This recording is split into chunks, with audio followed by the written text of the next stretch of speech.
Hey guys, Ginger here. Welcome back to my channel, and today I'm bringing you guys my kinda sucky May wrap-up.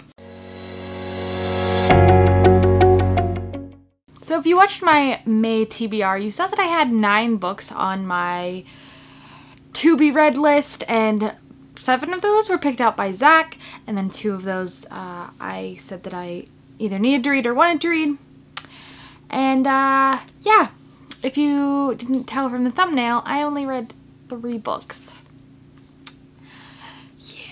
May was just a busy, it wasn't even like, I don't know. It was busy, but I also just like did not feel like reading at all.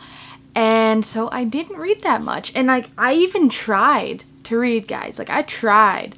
I started 3 other books. One I got 50 pages in, the other one I got a chapter in, and like it's not that they aren't going to be good books, but for whatever reason I was just not able to read them.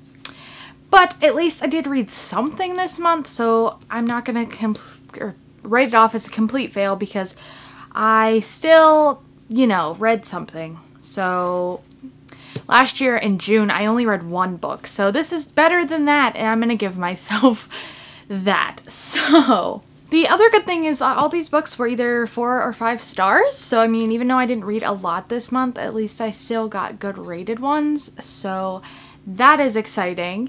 But without further ado, I guess I'm just going to get in and talk to you guys about these books. So the first book I read was an arc that came out in May, and it was one that I was highly anticipating. And so I actually picked it up first to read because I really wanted to read it. And that is The Night Before by Wendy Walker. Wendy Walker is one of my favorite thriller writers. I've read all of her books so far. And this is her newest one that like I said, came out in May on the 14th. And I gave this one a 4 out of 5 stars. So it was actually my least favorite Wendy Walker, but I still gave it a 4, so that's still good. Wendy Walker's writing is just so intriguing, and I love it so much. I hate my hair though. And I just cannot get enough of her writing. So this follows 2 sisters. One of them ends up going out on a blind date, and the other one has a family and is letting her sister stay with her. And we kind of revolve around both sisters, and the sister on the blind date ends up going missing, so we have to figure out where she went. And I thought that for the most part, like up until the twist, I really liked where it was going, and I had a lot of theories. And then when the twist came, I just wasn't entirely like in love with it, and I actually didn't really prefer it. I don't know. Actually, the one more obvious twist that could have happened was the one I was rooting for, even though I would have seen it coming.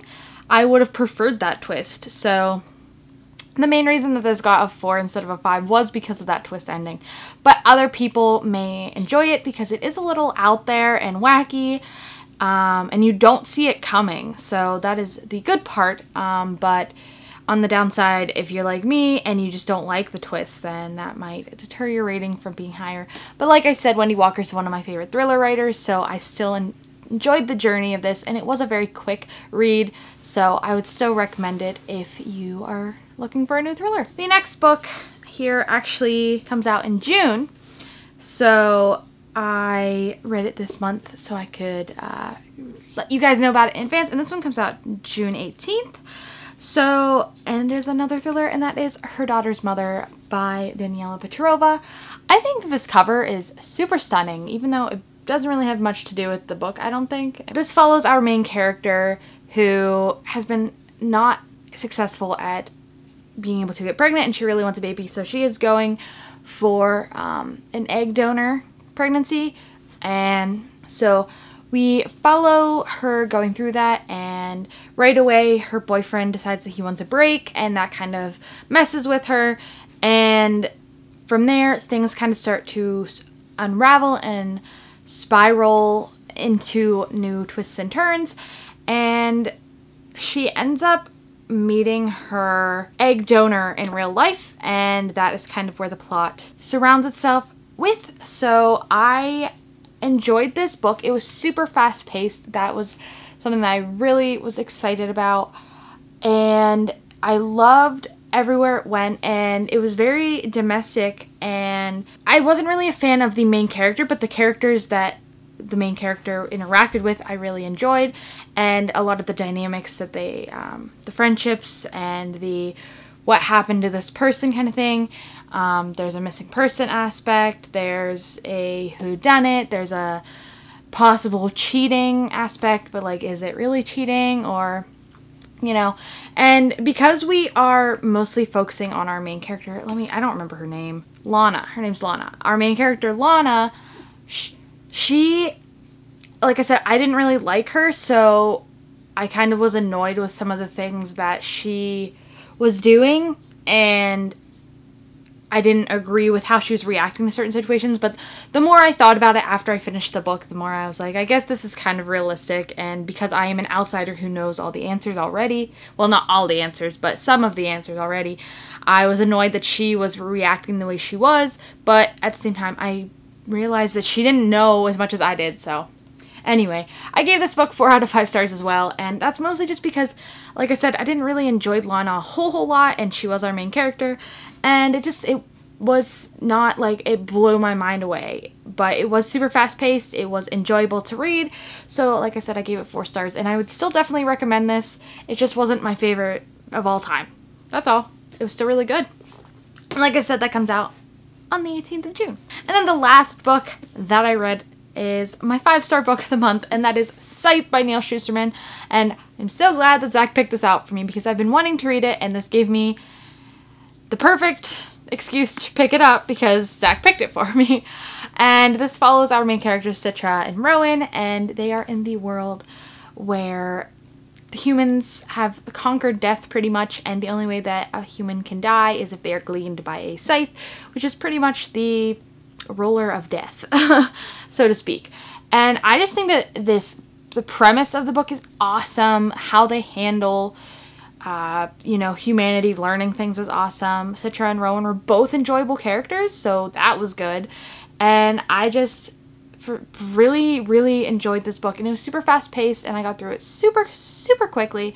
So I cannot wait to pick up Thunderhead, because I just love this world, and I know that coming from a more scientific approach, there are issues with this, but just enjoying it for the pure dystopian / fantasy that it is, it was great. So if you have not picked up Scythe yet, I would definitely recommend it, because it is just so spectacular and one of my favorite books of all time, I think. So I'm super glad that I got to this month, and even though I didn't read a whole lot of books, I'm glad that I did read some that I super enjoyed. So these are the 3 books that I read this month, and yeah, they were all pretty good books. 2 thrillers and a dystopian / fantasy. Some of my favorite books. So I am super glad that I could read these ones, and I'm hoping that June is a better reading month. But I know that not every month is going to be me reading 7, 8, 9 books. So I am content with the fact that I only read 3, and I know that I can push myself to do better in June. So thank you guys so much for watching. Let me know in the comments below what you guys read in May. I would be super interested to know. And make sure to give this video a thumbs up and hit that subscribe button if you enjoyed it and want to see more of my videos in the future. So yeah, thank you guys, and until my next video, I will see you guys then. Bye!